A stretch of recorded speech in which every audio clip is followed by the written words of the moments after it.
Ja. Du brave. Åh, du brave. Ja. Komm mal her. Ja, komm. Die muss ich doch fotografieren, die Stelle ins Internet. Ja, ja, fein. Diese feine, ja.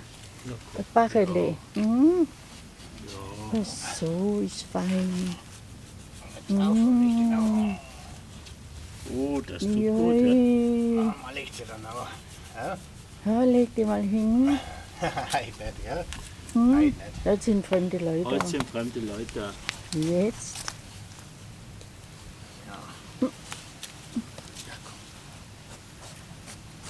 Oh, schnuff. Ja. Was bist du, eine Süße? Haben Sie das jetzt extra wegen ihr zugemacht? Oder haben Sie das so schockiert? Nee, das hab ich jetzt. Ich hab's schon so gehabt als Kindergarten früher. Aber auch jetzt die Bretter und da habe ich frische Sachen wohl noch gemacht, frische Stämme und so, das halt so ist, weil. Ja, die täte dann schon ausgehen jetzt, Aber man kann oder? mit der aus am Anfang, aber ich bin auch mit im Keller habe ich sie eine Zeit lang gehabt, wo sie klar war. Da ist sie mit mir dahinter gelaufen, aber die hat halt langsam mal kurze Ausflüge gemacht. Jetzt? Und Oh, Ja, komm her. Jo, fein, gell? Aber nicht wieder anspringen. Die Dings ist schon dreckig. Da muss ich mit rechnen. Genau. Jetzt aber. Komm her, ja. Oh, Duft, ja, fein. Ist gut.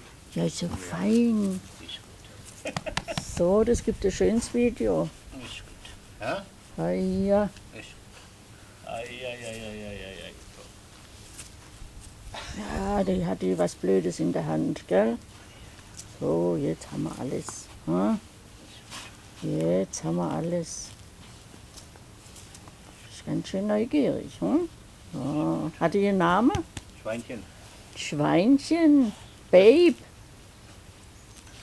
Miss Piggy. Miss Piggy. Ui.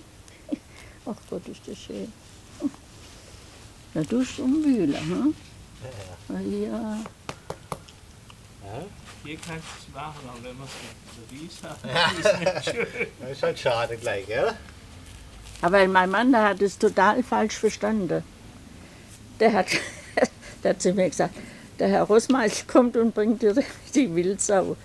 Und dann hab ich Holt gesagt, der nicht mehr her.